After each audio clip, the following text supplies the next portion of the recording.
All right, welcome to the Troy Kearns podcast, where we talk all things real estate, business, and entrepreneurship. Today, I'm with the owner of my company, a good friend, one of the smartest guys I know about real estate, Steve Hawks. Welcome to the show, Steve. Thanks, Troy. Good to be here. So, if you guys don't know who Steve Hawks is, you should. He's famous in Las Vegas. For sure famous. He's one of the first guys that I met when I started my real estate career, and that's why I moved my license over to his office. He's got a degree in real estate and finance from Cal State University. Is that right? Long Beach. Cal State University, Long Beach? Right. Okay. And you're a wealth of knowledge. You pretty much study all things. We've been through this market together several times. I met you during the REO boom, and you want to kind of take it from there, I guess? Yeah. The arm still hurts. I was joking around with Troy a little bit, and I hit him, and he hit me back. I'm like, bro, that's too hard. So I'm like, I'm sorry. That fist, man, it still hurts. People don't know the power of TK. Well, they'll know. Hey, I never hit him again. I did teach you one time. So that was a crazy time. That's when we were out there trying to get business from these 20-year-old kids. Right. They had control over literally billions of dollars of assets, millions of dollars of assets.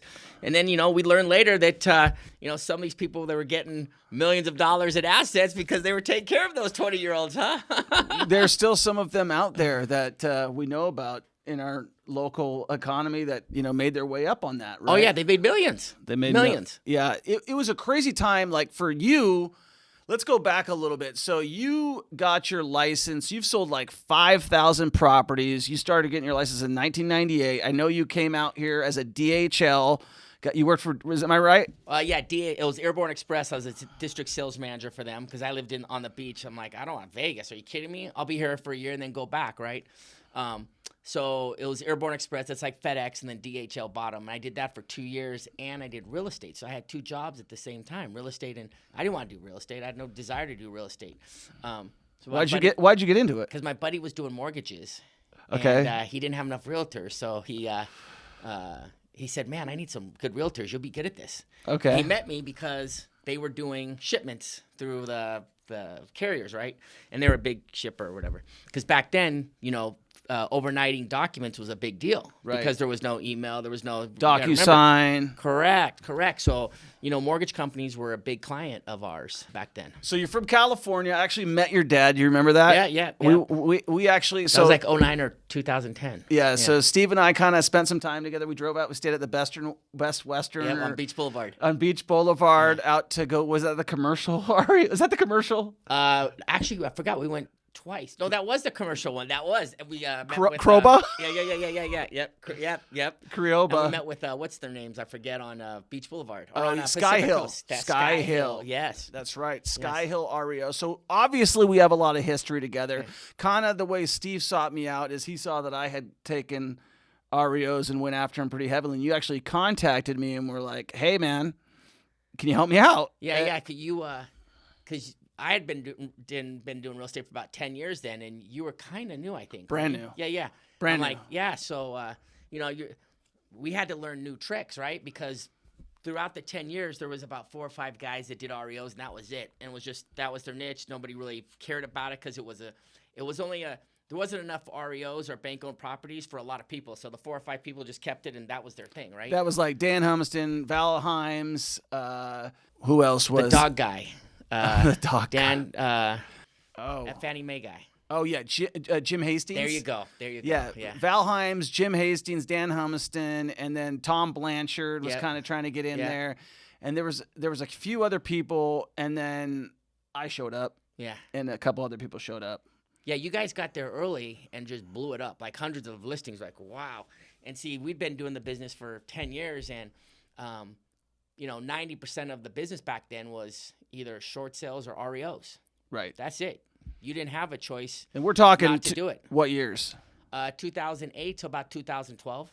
Right. 2008 to 12, 90% of what was on the MLS as a comparable was either a short sale, which kind of is where you cut your teeth.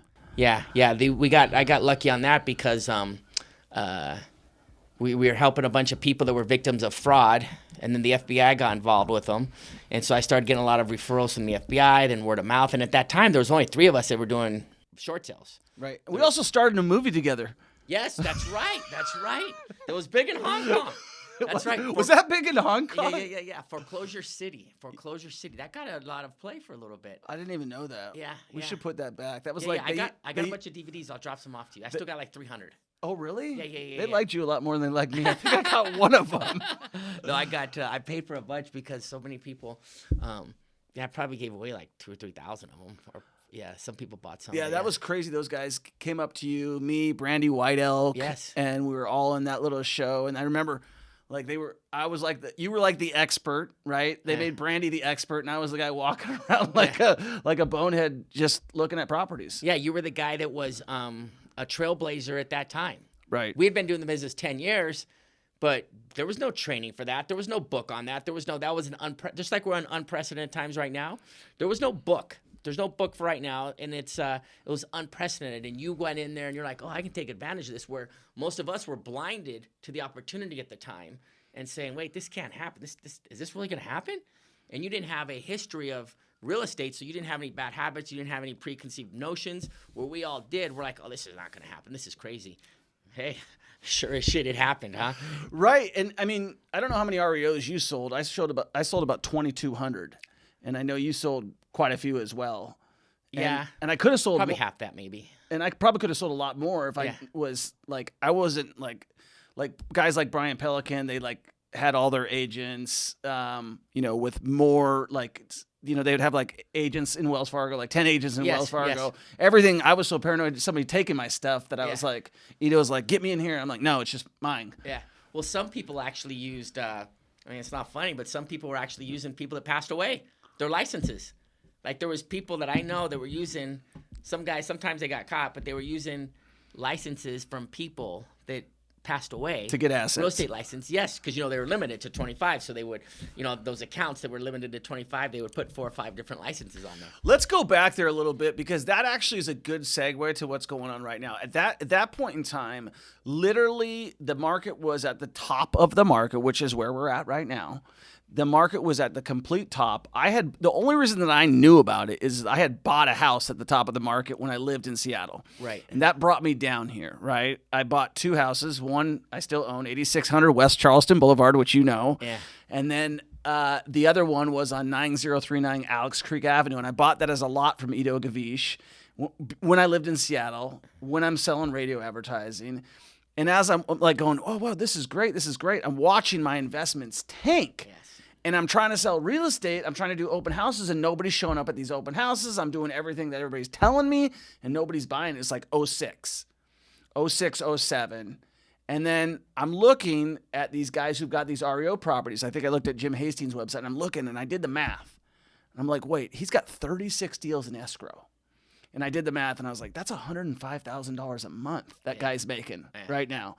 And that's when I decided to go. Yeah, and you got it in it at the perfect time, because you got in it when the prices were still pretty high. Yeah. The average price was still around 300, 350, and that was the first drop. So you had a rush of people going in there thinking, oh, buy the dip, buy the dip, buy the dip. They didn't know, which most of us did, that this ain't the dip. This is just a first leg down. And so you got lucky because, not lucky, you knew it was going to happen, but... no, I would say there was a lot of luck and time and opportunity. But you made your own luck, and but you were making, whatever your percentage, 2 or 3 on those 330, 350, because 2 years later, those same houses were $112, $70,000. And that's crazy because, you always hear about, with Vegas, the boom when people were coming in and they were lining up for houses and stuff. And I never witnessed that, except for just recently here, about a year ago, when I was selling a house. I took on a listing for a guy, and there was 20 people lined up for crazy. that. Yeah. And I go, holy crap, we're here again. And so let's get into that. And I want to ask a few questions, but let's get it. The market probably better than anybody. Where are we right now in the real estate market? What's coming? So depending on what price range and what you're looking at, but the reason why the property value started going back up in 2011 is not because the economy was good, not because people were making more money. they were making less, and it was the worst economy on record. How in the world did those prices go up? Attorney General. That's right. They put in these laws to stop foreclosures, and then they brought in the steroids. Remember, that's when the hedge funds started buying. Right. October of 2011 is when we said, hey, when these foreclosures stop, prices are going to go up. And when they come back, the prices are going to go back down again, because that's how it's happened for the last 2,000 years, right? Especially the last 100, and that's the cycle. You can't stop something. But what they did is the first time in history, they threw in a monkey wrench, and that was the hedge funds, because the hedge funds was the biggest bailout for the banks, because the hedge funds is what brought the property values back up, right? Because they were buying thousands. Probably 80 to 90% of my short sales over a 24-month period all went to these guys, and they were paying us extra, here, and then we negotiate them. So I said, pay the negotiator, pay this. So they were paying all the costs, and they're getting them, and they were paying more than the homeowners. So and the bank was going to take it, so they're paying more from the homeowners. Sound familiar? Yep. Back then, they were buying homes. Sounds familiar. Yeah. So are you saying history repeats itself? It rhymes, huh? Because back then they were buying houses because the houses were cheap. This time they're buying houses because the money is cheap. Right. The money is ridiculous. It's garbage right now. And so what they did is they took thousands of houses off the market from the middle class, and they locked up and froze the prices, and then started raising the rents. So the rents, people, there's houses that were renting for $900 back then that they bought, right? And now those rents are going for $3,500. Yeah, $2,000. It's crazy. Yeah, rents. Oh, $2,000. $2,000 is the average. That's for an apartment. Rents in Vegas have gone crazy. Yeah. I've never seen anything like it. I just found that out about where a certain person that was living in a house that I was renting to I was giving him a discount. Oh yeah. And when that person left, because a 75% discount that you didn't even know about, and you're in tune to the market, but it went up so quickly, so fast, so irrationally. Right. I mean, literally, we have a house that we are fighting over the title. The guy who owns the house hasn't made a mortgage payment since 2009. Okay, now I own the house on title. He owns the mortgage, and we're renting it out for $4,000 a month. And the people are paying everything. They're paying the HOA fees. Yeah. They're paying for any repairs. Yeah. That's also it. Really, if I wanted to rent it, would be probably a $5,000 rental if I took care of the other stuff. Isn't that crazy? It's crazy. 10 years ago, $5,000 would get you a month, would get you anything you want.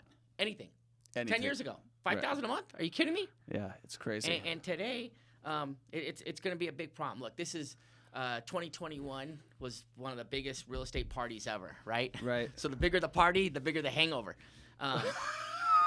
Right? That's true. What happened. And we've been to a few parties. That's right. I've been to parties since 92, I remember. I remember 92. I was involved in 2000. I was involved in 2008. I was involved in this last one. And then, knock on wood, hopefully I'll be around to get involved in the next one. We're in the Roaring 20s again. This is the Roaring 20s. Part 2. Let's go about that. So you've been, for like 4 decades, in the top 1% of all real estate agents in the world. Right. That's pretty impressive. Yeah, appreciate it. Thanks. And one of those, and a lot of people didn't like that out here, but as you know, I was pretty pissed off about it because I wanted to do it, and my hands got tied by my broker, which was you saw where the market was going in 2016, I think. Is that when you started the 1%? Yeah, so I started doing them about that time, about 14, 15, 16, about 15, 16 right there. And what I saw was I had all these short sales. I had hundreds of short sales. And we were getting paid 5%, 6%, whatever. And but it took months, right? And you had to pay negotiator and all this, and the value started coming up. And I'm like, you know what? Hey, let's just cut these commissions, because the commissions we could cut anyways, because we said, hey, whatever remember we put that verbiage in there for the buyer's agents, whatever, so we cut it. We'll split whatever it is. Yeah. So I go, you know what? Cut all these. Cut them to 2%, cut them to 3%, close. Because I don't want to wait 12 months, and I don't know if they're going to get accepted anyways. Right. So now the values are there. That's what the bank wants. Let's cut those commissions and close them. So we made a lot of money doing that. And then I realized, hey, you know what? How many consumers out there can't sell their houses because they think they got to pay 6%? Right. So you were right. You're on the money. Right when that happened, we generated over 500 listings. I had so many, I just given them out because it was overwhelmingly because there was thousands of people that wanted to sell because they couldn't sell for the last 7-8 years, right? that now they could sell because the equity was there enough for them to do it. You know, and it's funny is I got into a big fight with my broker and good buddy Ito because he was trying to protect those real estate commissions just the way my old sales reps at the radio stations tried to protect rate. Like, why are you selling it? I'm like, listen, what do you care? Like, you're getting a piece of whatever anyways, but literally he forbid me from doing that. And you got such a head start on everybody that you dominated the market. And you know, the first one out wins. Yeah. And so, like, for those of you guys who are listening right now, first of all, make sure that you subscribe. Make sure you give Steve a 5-star review and give me a 5-star review and share this video with a friend. But understand if someone's holding you back, even if they're your friend, it's not going to benefit you. Hear them out, which is what I did, but you got to know when it's time to move on. And Steve, really, because of the way I capitalized on the REO, that 1% really, you changed the whole market, I would argue. Like, how many people followed you on that 1%? Now a lot. Right. Now it's and what happened is a lot of people are upset because, like you said, they're like, I should have done this sooner, because people are paying thousands of dollars, including myself, paying thousands and thousands of dollars for leads through Zillow, Realtor.com, Redfin, all these different sites, over 10 sites, paying. Well, guess what? The sellers now are paying that advertising because they send you the referrals, the buyers you generate from them, and 30 to 40% of the times those sellers are buyers. Right. But see, a lot of these agents were getting bad information from their brokers because the broker's like, oh, that don't work for us because we take 50% of your commission. Right. So, and they're basing their very, very profitable models on the puppy mill mentality, right? Right. Bring in a bunch of agents, they're out in 2 years, but we got their mom, dad, brother, and sister. Right. So, and that's worked very well. Right. And they don't want to bust that model up for nothing. Right. But the Department of Justice, the Federal Trade Commission, and now those civil attorneys from the tobacco that beat the tobacco industry are coming down now too. Tell me about that. I haven't even heard about that. What's going on there? You're always in the know. Tell me what's going on with. Okay, I know about the tobacco attorneys in Florida that beat those guys. So what's happening with them now? Well, they took on the antitrust case for clients, for civil, for NAR, a lot of the big franchises, and about 25 MLSs. What's the case exactly? Antitrust, anti-competitiveness. The stuff that me and you know about, right? Right. And these realtors think that that's okay. Well, it's okay if nobody's looking. Right. It's okay if the Department of Justice isn't watching. It's okay if your emails don't get subpoenaed. Right. Right? But now, they were trying to, they were colluding with each other. Those emails are coming out now. So when you say they, a lot of the big companies that Berkshire Hathaways, the Real Logics, the Reology. Well, they're alleging that, and there's some emails that have been, discovered. Well, look at Reology. Nothing's proven. We both know that right now. But so there's some serious allegations. Well, the Department of Justice, the NAR, just made the biggest decision or the biggest changes the MLS has ever seen, based on the Department of Justice investigation. Wow. That's ongoing. Look what the big changes they've made. The listing agent's information is going to be on there. You can't block commissions anymore. Just since they got I just heard that from Ryan King this morning. He was Yeah. talking to me about that. He's like, yeah, you can't, you got to have the listing agent on there. So it ruined my whole thing. And I was like, well, you're never going to compete with Zillow. No. What we need is we need more power back to the realtors at the grassroots level. Correct. Because the consumers are getting crushed right now. I got to pay 35% for listings on my leads on my own listings. What kind of crap is that? That's and what that 30%, it ultimately goes back to the consumers. Right. I charge them for it. Right. You want to list your house for 1%? You called me from this portal? Sorry, it's 1% plus 35. Wow, I didn't know that. Exactly. You didn't know that. That should have been told to the consumers. Right. And now the MLSs are losing control, and now we're seeing our MLS is the biggest competitor now with the big franchises, because our MLS now offers more services than any franchises because they just got their own search portal. So now our MLS can provide us leads. That's a big change. And most Wow, realtors I don't know about didn't even know about that. That's right. Well, I'm in the process of. Well, no, most agents don't. They don't. Most agents are in the dark right now because they're big brokers, and many times the MLSs don't want them to know, because the MLSs and NAR and a lot of the big companies, they don't want top producing agents. They don't make them any money, okay? They want a bunch of marginal agents. They want 100 agents that do one deal a month, so they can jam them up for the high splits and control them better. Use our title company, use our mortgage company. Right. When somebody does a lot of transactions, They already have their MSAs with their mortgage company, with their title company. Oh, and by the way, I want 100%. You ain't taking no split from me or I'm leaving. Right. So that, when I first started I was 50-50 my first year and like 60-40 on all my stuff the first 2 years. That doesn't happen anymore. Right. First 90 days, I did 3 deals. I won 100%. Yeah, exactly. Everybody today, when I first started, it was 50-50-50 for your first 5 deals. Yeah.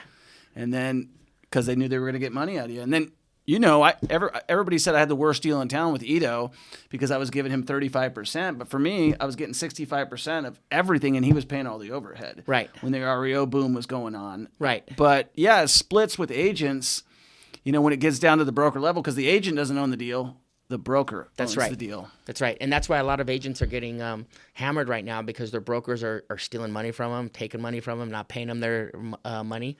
It's pretty crazy. That happened. That's why we left. That's why we left our first brokerage, because they weren't paying us. We opened our own, and now that trend is coming back again because the brokers are nervous now, and they see that the model, whether it's 2 years, 3 years, or 5 years, it's over. So, question for you: you've sold 5,000 houses. You've been through 4 market cycles.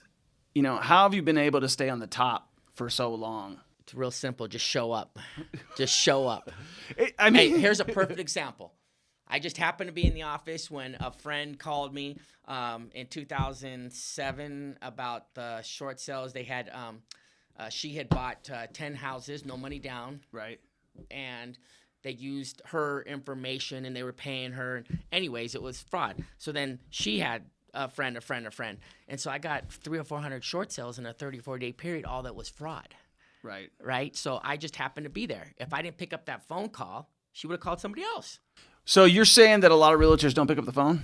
A lot of realtors don't pick up the phone because they have other jobs. Right. And that's proven. The NAR's own danger report said the biggest threat to our industry is marginal agents that aren't knowledgeable and that aren't experienced and don't know what they're doing. That's the NAR's own danger report. But that goes back to our point. NAR and the big companies, they're like a gym. The gym right down the street from my house has 20,000 people there, right? The guy said only 2,000 people come out on a regular basis. Right.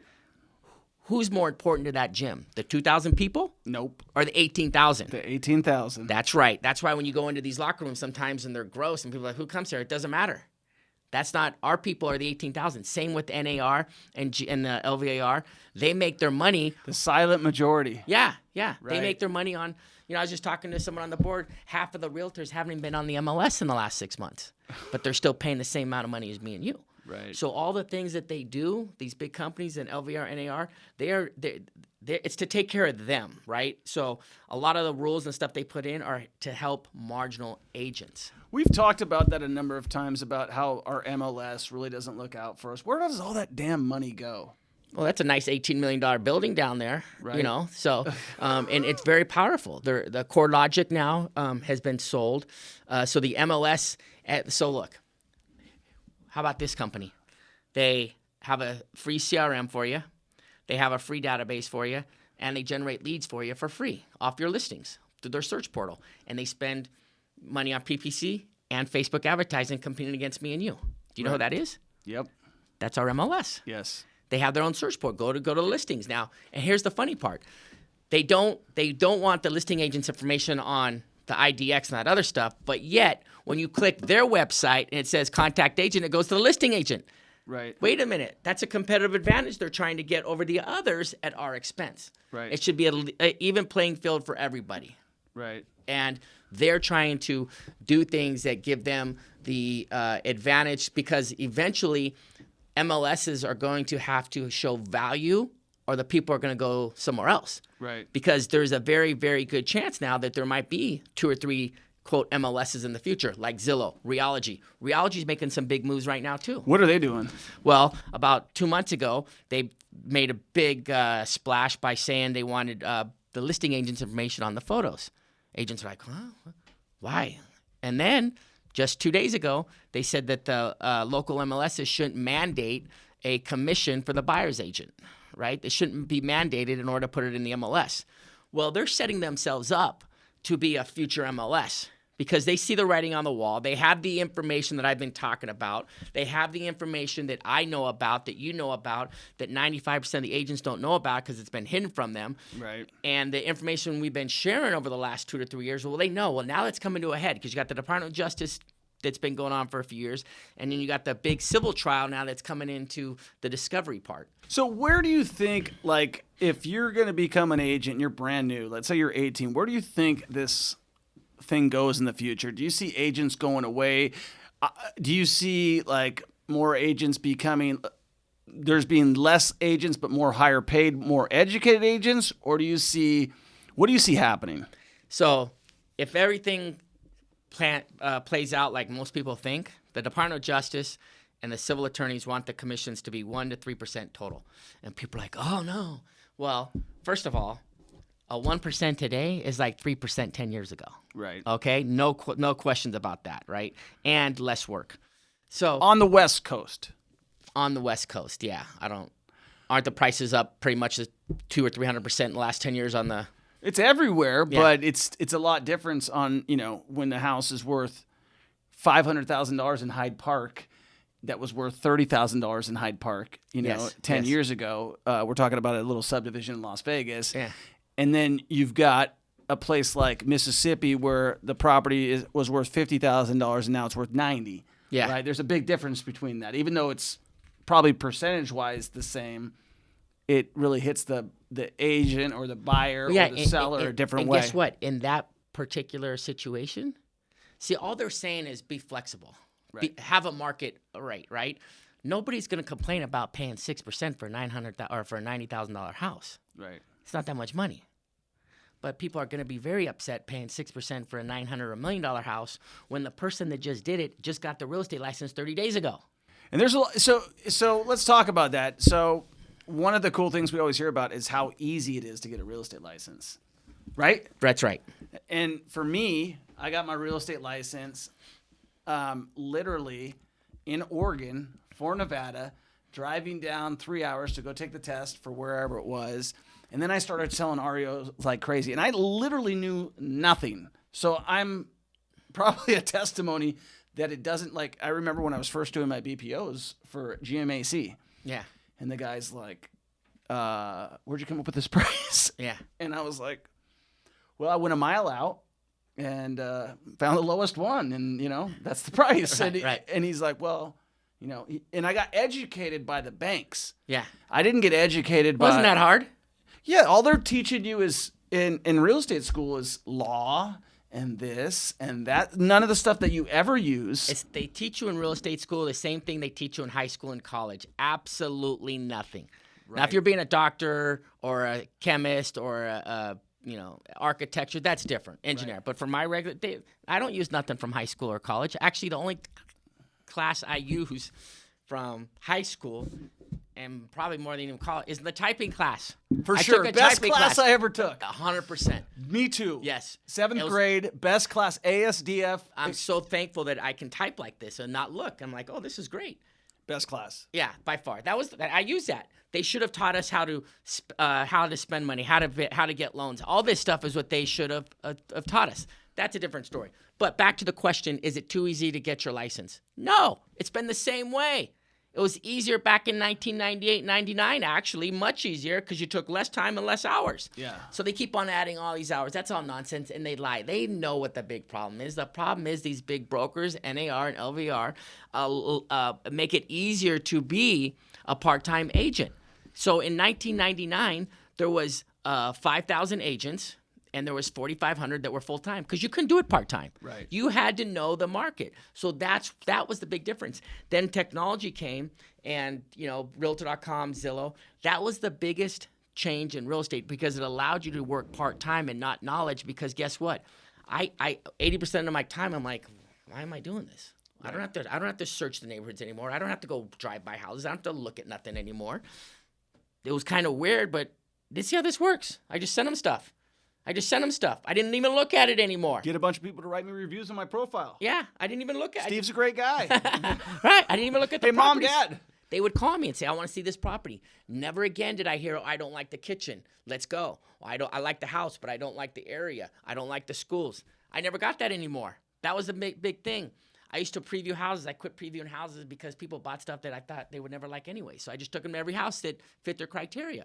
I didn't have to do that anymore. They already knew the schools. They knew everything from Zillow, Realtor.com. And I'm like, oh, wow, this is crazy. So 80% of my time was freed up because that really spent 80% of your time. Well, now you could have people doing part-time jobs and all this stuff. Right. And today, let's fast forward, there's about 3,000 full-time agents, right? Well, that's less than there was back in 1999. There was a total of 5,000 agents back in 1999, and today there's about 16,000 agents in Vegas. So where do you think the real estate market is heading right now? Do you believe we're going to hit a big crash? No, they won't let it happen anymore, and they'll start printing again. This is no. You don't think there's going to be a crash? I think there is.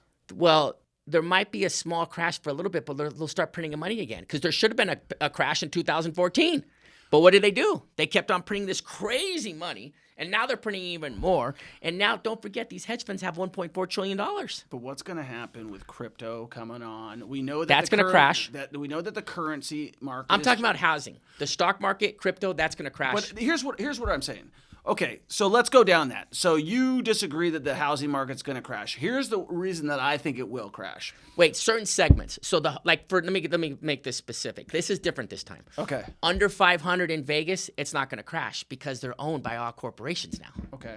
My thinking is, listen, you remember the savings and loan crisis. That didn't exist then, and there's always this new opportunity. But we already know that, like, if you bought a house in Vegas a year ago, you're up 10 to 20%. Cold hard cash, right?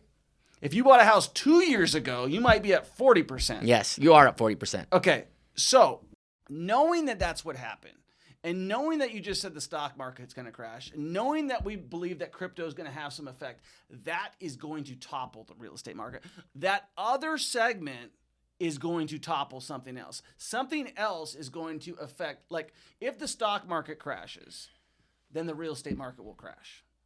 Just like because it's just that whole spiral effect, I think. I don't think that the market's safe. We know they're not going to raise interest rates because they haven't done it by a point or a half a point since I've been paying attention to this since 1996. Okay, I remember it started at like 7% probably about the time you were selling, and then it went down to 6. 9.5 when I was selling. Has it ever gone up? No. It's gone up maybe by a point, and they always threaten. Yeah, that's right? not up. The trend has been. You can go back to 1979, 1980 after Paul Volcker did what he did. Right. And that's what needs to be done right now. Who's Paul Volcker? Paul Volcker was the only one he's the only federal chairman that had balls to do what needs to be done, which Jeremy Powell should have done in December. It was called the Saturday Night Massacre. We had 17, 18% inflation rate, 10% inflation rate. The inflation rate now is far worse than the 70s. Right. And this jerk-off comes on in December and says, oh, you know what? Next year we're going to do the rates 3 times. No, you idiot. You do it right now. You jam them up 1.5 points and you stop all this madness. Yes, these things need to crash because the amount of money we made last year is no good. It's too much. And it's hurting millions of people right now, and this is how socialism starts. Right. This is the beginning of socialism, folks. Mark my words, because same thing happened in Venezuela in 2003, 2004. And all these hedge funds buying these homes, guess who's going to take them over in 5 to 10 years?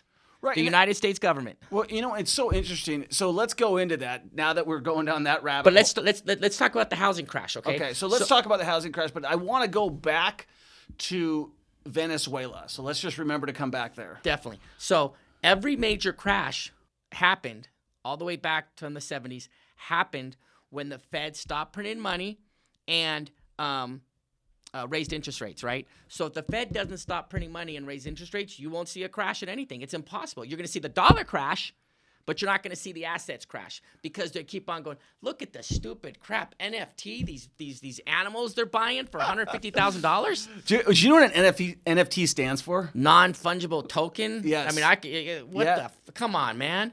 I mean, that doesn't generate no money. Say whatever you want. Listen, This is no different. This is worse, okay, than the .com. I was making a ton of money. I thought I was going to retire by 29, 30 because I was almost at $1 million. And back then, your goal in life was to make $1 million, because if you made $1 million, you're retired and set for life, because once you made $1 million, you could go put it in the bank and make 70 grand a year for doing nothing, because that was the interest rates. Right. So if you got to $1 million, you're done. Right. Everybody, right? Even in 2006, 2007, I got $1 million, I'm done. Can you imagine? Those people are screwed now, right? Because they kept on printing money. Well, if the .com, why did that crash? Because Greenspan, because in 2000, everyone thought that the world was going to collapse because of the computers and all that, right? So in the late 90s, he started dropping the rates and pushing money out there, printing money, right? Right. At the time, it was the most ever. Right.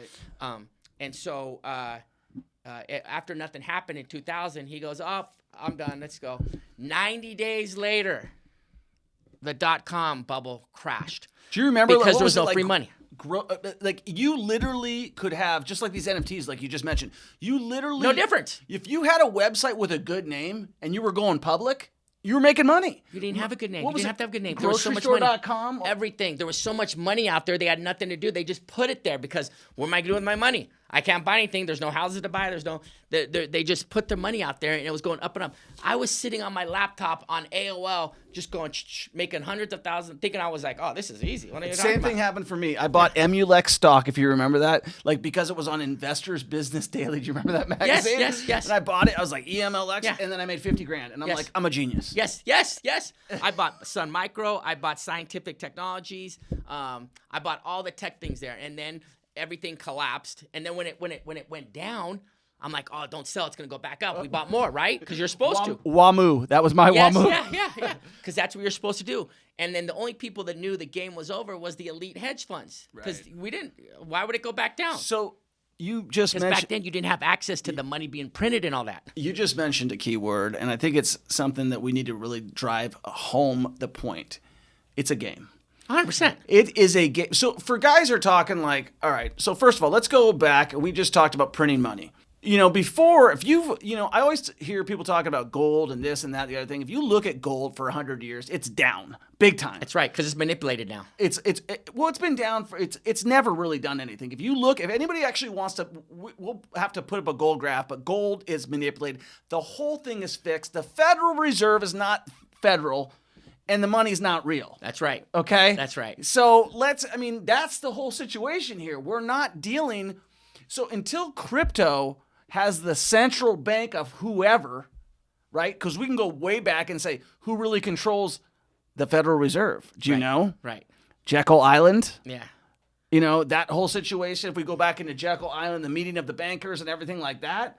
But the more money and people always forget, and we're going to go in pretty deep with this, but people always forget how value is derived in the U.S. It's credit.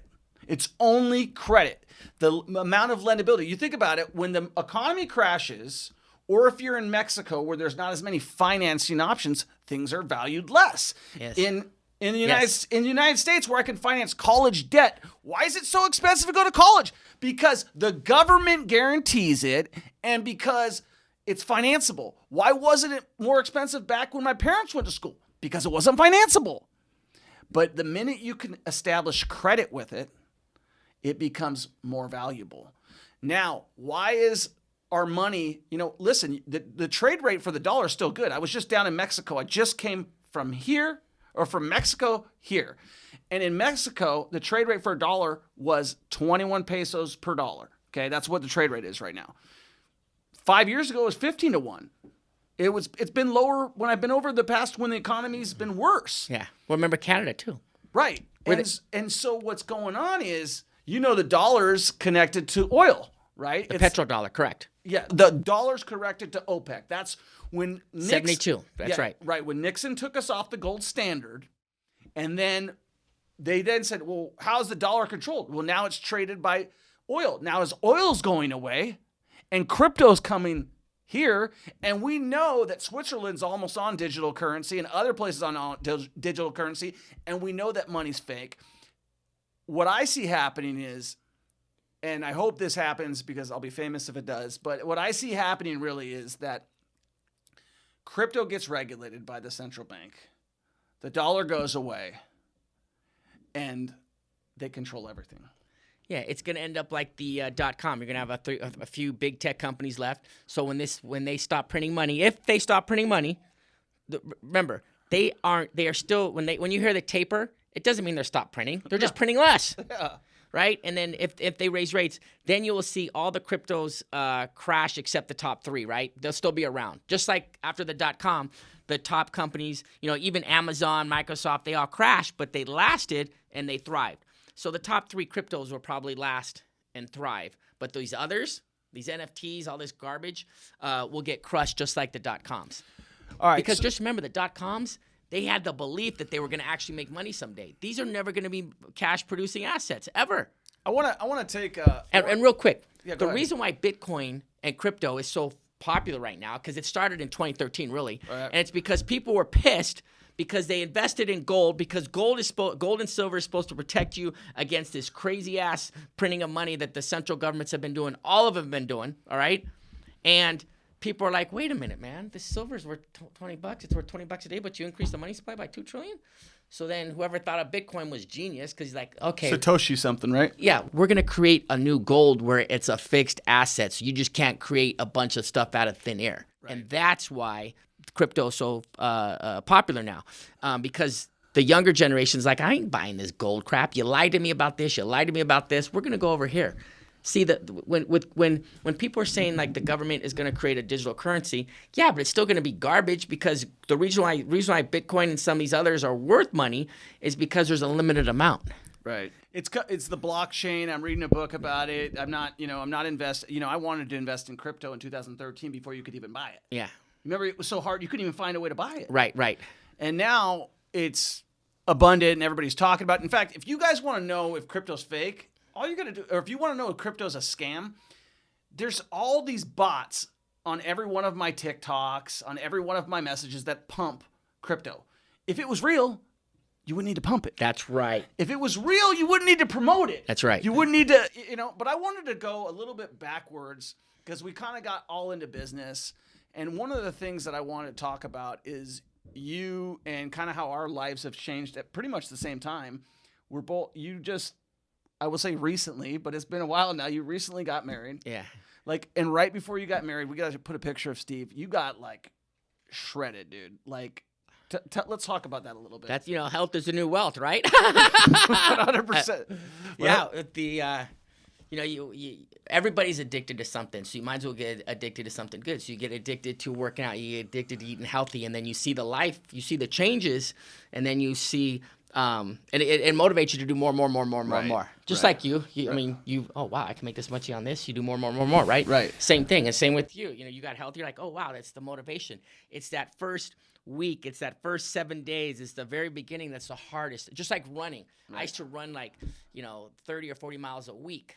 Well, the first mile was hard, right. But that last mile I didn't want to stop because the endorphins were flowing so good. You couldn't.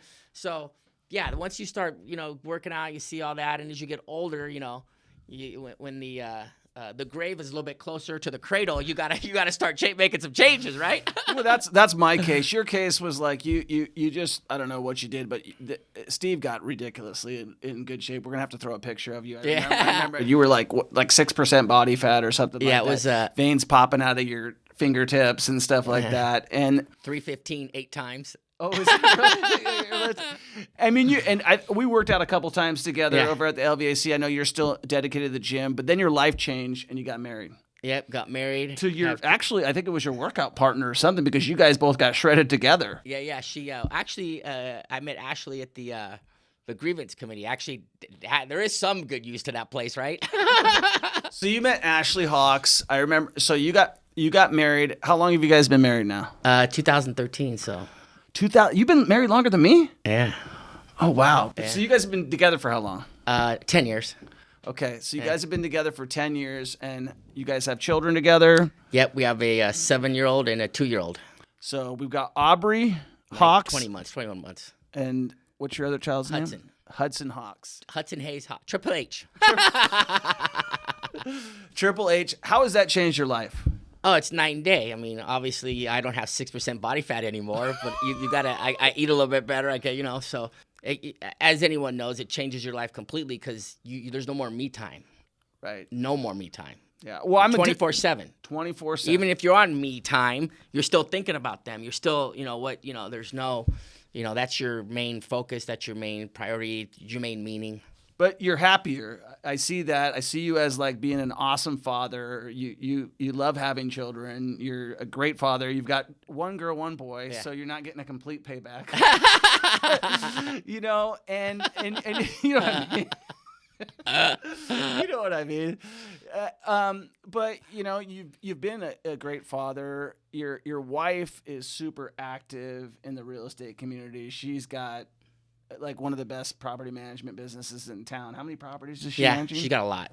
Yeah. Thousands. Yeah. Thousands on thousands. So you guys, and she comes from a real estate family. Yeah. Her parents were owners of the largest franchise in in the country. So she's been doing real estate since she was like 19. Like actually real estate. Like she was running stuff. She sold Soho. So she's been doing it over 20 years now. I think 19. So yeah, about almost 20 years. And you were like the last bachelor, right? Like one of them? Yeah, pretty much. I don't think there's anyone left.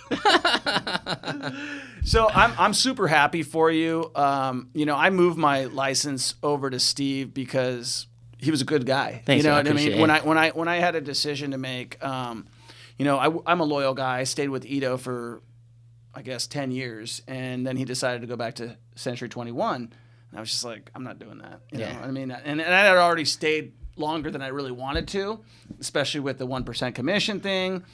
I gave you a call, and I just said, hey, I'm done. I can't tell you anything, but I'm moving over. And working with you has been super easy, super chill. If you are an agent and you're in Las Vegas and you're listening to this podcast and you're looking for a great brokerage to work with, contact Steve. One thing I wanted to Thanks, I appreciate that. Yeah, I mean, and from a knowledge perspective, if you can't figure out, the guy knows more about real estate than most people have forgotten. Or he's forgotten more about real estate than most people know. Yeah. And one thing that always impressed me about Steve, I don't know if you remember this, but this is back in the REO days, and literally Steve and I were doing lots of whining and dining. Yeah. And one particular night, we were taking out a bunch of asset managers in downtown Las Vegas, and you got into it with this guy named Kevin. I don't remember the guy's last name. I think you do, probably. Not got into it, but you guys were literally having a debate. I think he worked at Wells Fargo or something like that, but your knowledge at that point in time was far superior than anybody else I know, and it always has been. How do you keep your tools sharp, and how do you stay so laser focused, so smart, and up to date on everything that's going on?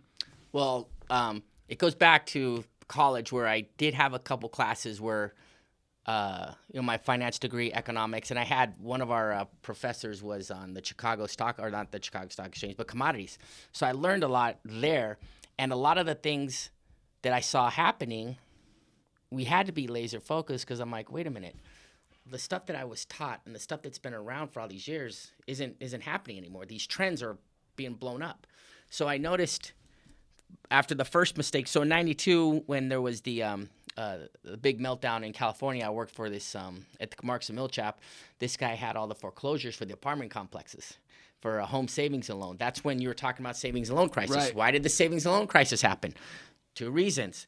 They raised the rates, quit printing money, and they changed the way they did appraisal. So there was a lot of fraud going on. So you had the exact same thing happened later in the residential in 2008. Right. But I was 22. What I would do is I'd go to the apartment complexes, take pictures, and he would do the BPO. Same thing we were doing for houses, I did for apartment complexes back then, running around BPOs.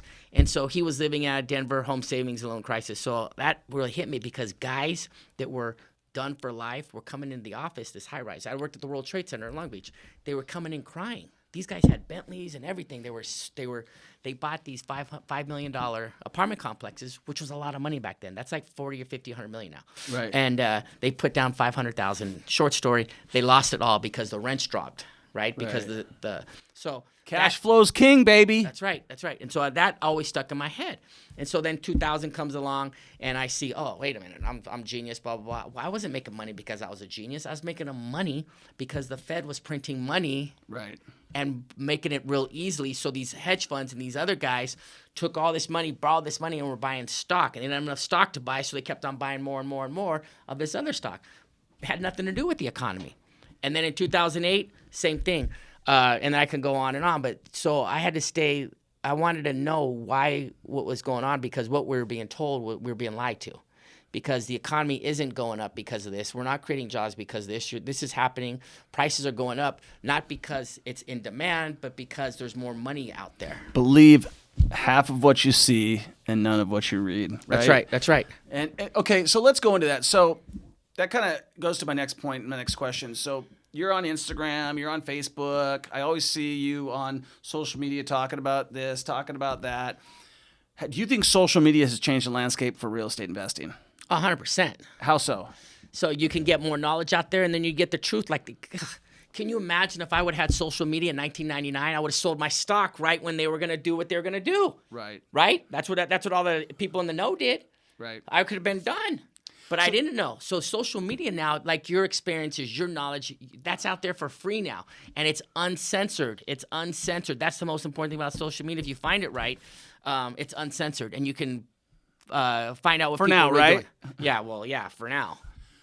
So that's great. So you've gone in on social media, you've used it, and it's helped your business grow tremendously? Or do you recommend, if somebody's in real estate, because you've sold so many houses, 5,000 of them, would you recommend that they go all in on social media? Or if you're brand new to real estate, what would you do?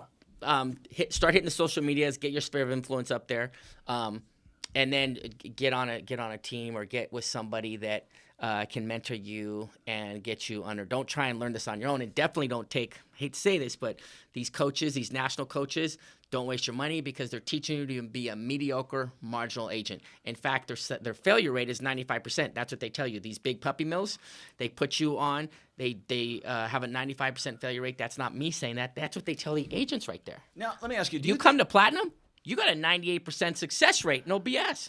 So let's go about that. Do you think it's easier to succeed with today's technology or harder? It's easier to succeed today. That's not even a question. Right. 100%. Here's why. How many people, and when I first started, could sell 5 or 10 homes their first 90 days? Not many. None. Yeah. It was impossible. Right. Because you had to learn that. Like my first 90 days, you went around the neighborhoods, because you had to learn the neighborhoods. Before you could even sell a house, right, you had to know your inventory, know your product. Like people tell you today, oh, you got to learn your product, you got to learn your inventory. Yeah, but that takes 10 minutes now. Before, it took 10 months. Right, and the other thing is, like, could you go around with a FaceTime video and record it, load it on your YouTube channel, send it to 20 different clients that might be interested in the same type of property? Like, who's that Choctis guy? Yeah.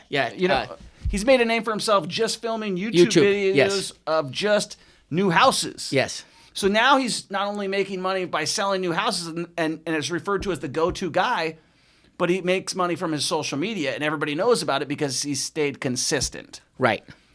So you're a big fan of social media?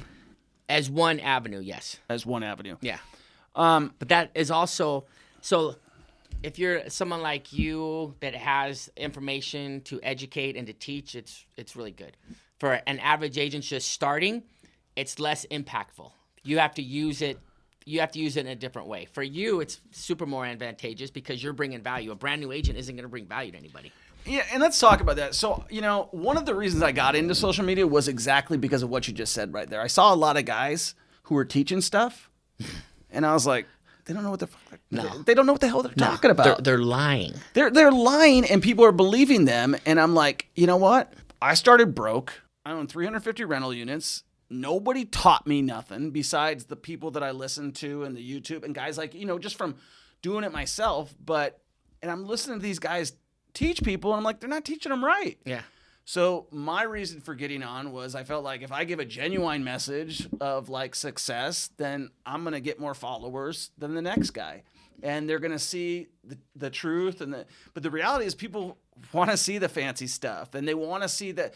And this is the thing that I didn't understand. This is actually, you'll like this. So Jason Abrams was on here as well. And he was, him and I have been friends for 15 years, as long as you and I have. Probably he's one of my, and then we met during the REO boom, and I'm getting ready to go on social media, and he calls me, and he's like, yo, bro, I love you, and I would never say this to you. We've known each other 15 years, so I'm not going to tell you anything. But people on social media don't believe you unless you dress the part. And so that's when I started paying attention to what I'm wearing, paying attention to how I'm seen on the camera, because before I would show up in my overalls. Yeah. Because it didn't matter. But it matters. And how you present yourself matters. Well, you also have evidence to back up. You have 300. You have all that stuff, right? You have it. So, I mean, look, Gary Vee doesn't dress up. Dean Graziano doesn't dress up. Tony Robbins doesn't dress up that much. But why? They don't have to, because they already got a track record. You have a track record. So once they don't people know dress. your I was track dressing down. Yeah. I mean, you know what I mean? I get the point. You're dressing up, and and if people are thumbing through TikTok and all these signs, you gotta do a little thing to stop them, thumb stop them, because there are so many out there. There's a lot. They call it flexing, right? You gotta, right, OTEP? You gotta flex. Yeah. Like literally, I'm not even kidding. I threw out my whole wardrobe. I threw out all my wardrobe. And the funny thing is, I was like asking Jason, I'm like, well, what do you think? He's like, you've got one of the best dressed ladies by your side. And I'm like, oh yeah, my wife. Yeah, just pick out my clothes. I don't want to think about it. Just teach me. But literally this morning, I'm texting with someone, and I send them a video of a golf course, and I was like, yeah, go play here. And I'm looking, and I'm wearing the socks that go up. And I'm like, holy crap. I didn't realize what I didn't know. And that's my whole point with social media is I took an approach, contrary to yours in the beginning, was I'm not getting into it. I don't care what people got to say. It's a waste of time. And then when I saw other people around me with less knowledge, less experience, less smarts, have more success in a faster period of time. Right. And I said, well, why don't I just get on and get out of my own way? Yeah. And so that's just one little thing there about social media. But really, the bigger question is, what are you going to do in the next 10 years? What does your life look like for the next 10 years as a father, as a businessman, as a mentor to a lot of different agents? Where do you see yourself going? Where do you want to be? And where do you hope to be? Well, after the experience we've learned, people want to retire, but hey, the safety net of retiring today, they're going to move that goalpost. Right. So it's less stress to keep working if you like what you're doing than it is to retire and protect and manage what you have. Do you like what you're doing? It's better than most, right? I'm thankful for what we have and what we're able to do, especially when we go back to Venezuela, right? I mean, look at we have a lot less freedoms today than we do 10 years ago, 20 years ago. Right. So we got to stay on top of that. A little off topic, but still, it is what it is. So where we used to build a plan 5 years ahead of time, right? Right. Now we can give huge ideas of where we want to be in 5 years and plan 12 months, because the world and technology and our industry is changing so quickly that those plans are going to have you can't be a love boat anymore. You got to be a speedboat. You can't be a cruise ship. And just over the last, look how much the real estate market has changed. Just a few years ago, Tom Ferry was telling everybody to, buy all the zip codes and Zillow and blah, blah, blah. Look at that. How'd that work out? Right. So everybody, everything's changing so quickly and go on and on. Whoever thought in a million years that first-time home buyers would not exist anymore, at least in Vegas, it's gone forever. Whoever would have thought that these hedge funds would buy tens of thousands of homes just in Vegas, right? Not to mention all these other states, and it's someday the government's going to take those over too and do rent control. So we plan for a year and keep your get ready to pivot for year 2, 3, 4, and 5 and 10. That's what because there's the roaring 20s that we're in right now. We're going to see the biggest change in everything. Look at all the balls up in the air right now. There's so many. Look, you're going to look like a genius at the end of this year, or you're going to look like an idiot, depending on what coin you're flipping. Right. Do you think the Fed's going to raise rates and stop printing money? Okay, then. This is what you're going to do, and you're going to make a lot of money. But if they don't, and they keep on printing money, then you look like an idiot. What are you worried about, the future for your children or anything like that? Or are you concerned about that? What kind of lessons are you trying to teach your kids? Well, the future was a lot brighter for us than it is for them. Right. When I was 25, I could buy a house. You could buy a house. How many 25-year-olds can buy a house today? If you live in Kansas City, Yeah. no problem. Yeah, but very few places. And hey. On the West Coast, 100%. Yeah, and soon Kansas City will be overrun by these hedge funds too because they can't find enough houses here in California. So That's they what will I'm be hoping. there. Yeah. Oh yeah, they'll be there. Yeah. I mean, look at. I have a lot of people move into the Midwest now just for that reason. They can afford. One of my clients, I just sold their house in Inspirata, made a lot of money there, and he's moving to Oklahoma, banking his money, buying a nice house with a lot of land, good school, all that stuff, right? We're kind of witnessing right now when they settled the West, right? When they settled the West from the East, they gave away free land. That's why you have adverse possession, because a bunch of people came out here and then went back. Right. And now you have the California exodus. You exited California over 20 years ago. Yeah. God, almost 30 now, right? Yeah. And you continue to see it happening. I think your parents are both gone from there now too, right? Every one of our family's gone now. All my friends and family are gone. Most of my friends' family is gone. Most of my friends that stayed in California, it's because they have government jobs, police, but they want to get out too. People that want to get out, people that don't use, most of the people that have government jobs stay there, right? Right. But most people I know have left. Do you think we're headed towards communism? Socialism, and then, yeah, 100%. Look what's going on. I mean, look, what people don't understand, and the biggest threat of these hedge funds buying all these houses is eventually in 5 to 10 years, someone's going to come along and say, look, the cost of living has gone down. We're here to help you. We're going to do federal rent control. And all these hedge funds who are unfair trade practice right now, all those hedge funds that stole these houses from you the last 15, 20 years, we're going to overtake them. We're going to government control those companies, and we're going to cut the rents. We're going to rent control it all, and we're taking over because they got those homes for unfair trade practices. And the owners of these companies, they don't care because they're going to make billions anyways. Right. Yeah, it's definitely an interesting time. So just kind of like your final thoughts on NFTs, crypto. What's the other one? There's NFTs, crypto.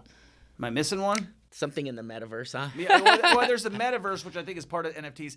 And kind of the big thing on the metaverse is like, okay, that you could be this guy living in an apartment, but when you put on your metaverse glasses, you're like a superstar celebrity that's got a bunch of, and they got robots that you can have sex with and stuff like that. Yeah, So like yeah. virtual real estate, you can you can own yeah. all that sort of stuff. I mean, Yeah, like the suicide rate isn't high enough already. Now you're going to add to it. Because look at these studies that came out with social media on how it's hurt the younger generation, how it's hurt them. Literally. These are studies that were hidden, and now they're investigating it. Just like cigarettes. Why are they being treated different than cigarettes? Now we know that this is mentally hurting the younger generation. Right. So that's one thing with the kids. No. The social media stuff, all the parents should band together and say, hey, look, don't give our kids any of these smartphones until they're 15, 16, 17, 18. You don't give them cigarettes at 6 years old or 10 years old or 11 years old. Why are you giving them something that's even worse? right. And I don't know about you, but we try to use the smart devices for what they're intended for. Like Duolingo, you get an hour of it, you're going to do it, and you're going to use it.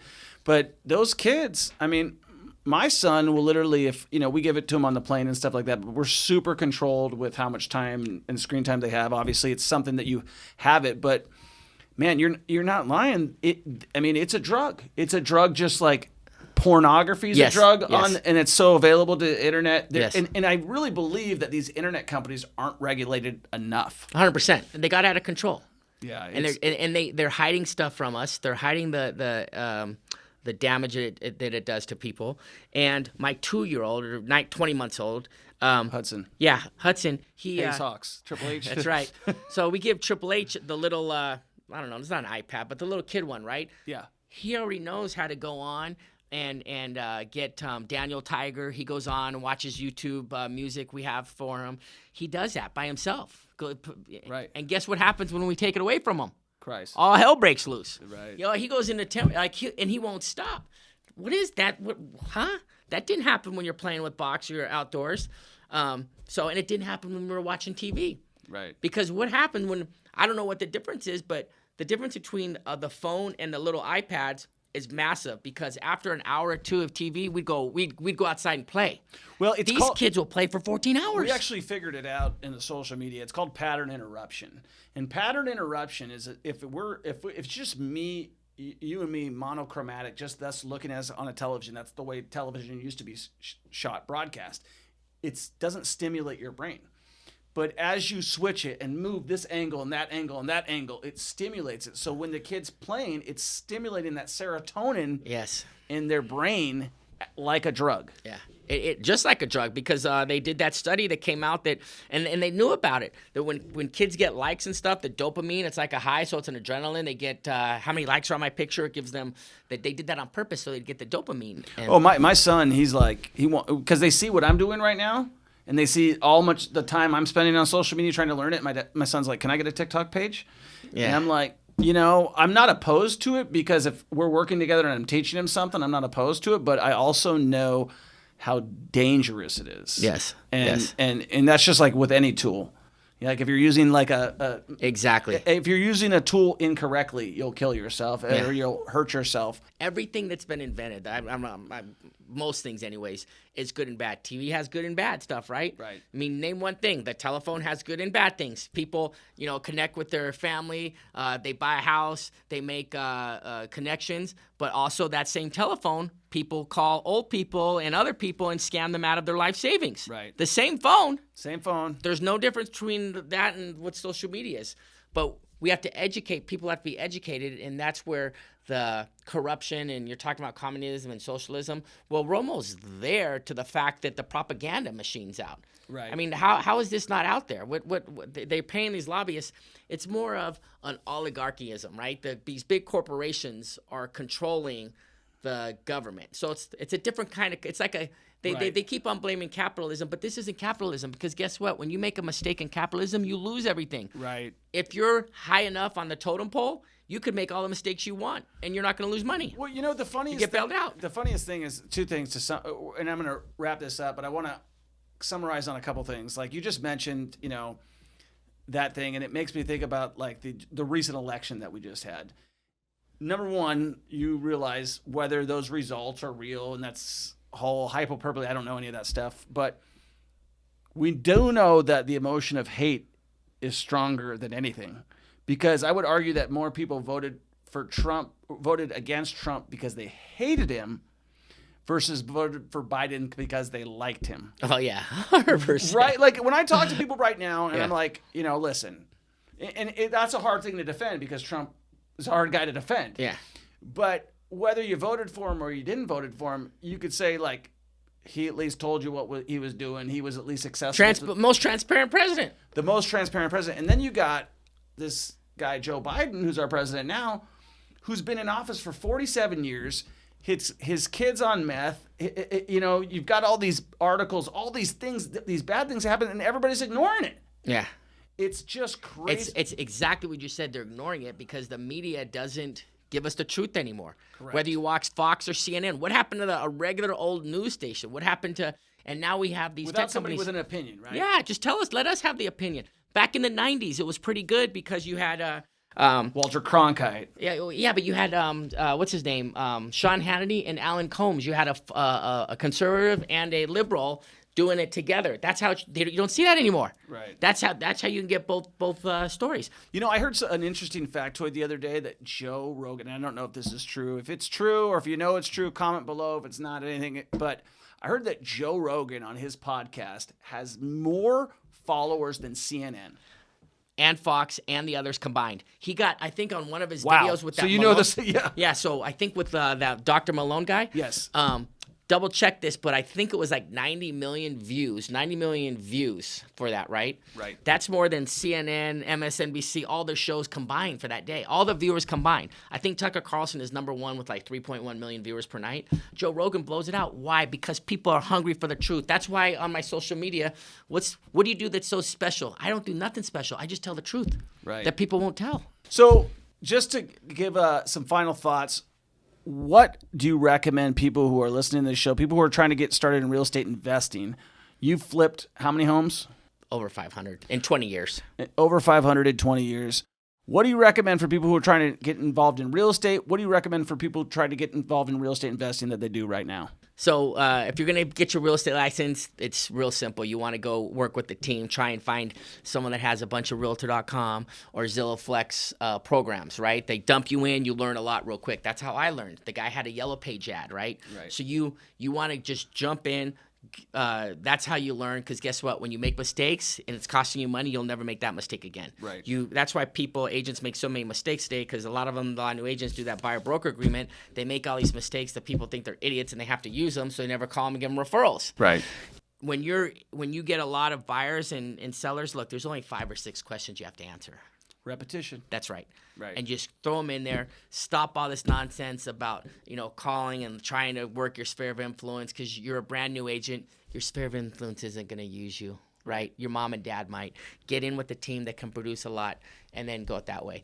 On the investment, I mean, look, this last year, people were buying houses and making money just because of the inflation, right? So if you have crypto, if you have a lot of crypto now's a good time to sell some of that crypto and start investing in real estate so you're diversified. Because Does crypto produce cash flow? No. Does crypto allow you to leverage yourself? No. Can you refinance on crypto? No. Right. And can you Airbnb your crypto? No. Right. So it's got one exit strategy. Yeah. It goes up or down and you sell. Yeah, just like .com. You just said the .com. Right. Hey, history repeats itself, right? That's it. Guys, if you enjoyed our interview today with Mr. Steve Hawks, make sure you give us a 5-star review. If they want to find you on your socials, where do they find you? I'm on Facebook at Steve Hawks and Instagram at Hawks_Steve. Hawks_Steve and Facebook, Steve Hawks. And thank you for coming on to the show today. It was fun to talk to you. It was great, yeah. If you guys want to hear him back, obviously we got a lot to freaking talk about. I thought we were going to. This is like 10 minutes worth of stuff, bro. We still got, this is part 1 of 10. Yeah, so this will be part 1. If you guys want to hear part 2, I definitely want to have you back on. How long have we been going, OTEP? Wow. Right. Yeah, so definitely there's a lot to talk about with Steve. I appreciate you coming on the show. Make sure you give this show a 5-star review. Make sure you give us a video share on our podcast. Make sure you share us on all of our socials, and make sure you get started investing in real estate. Peace.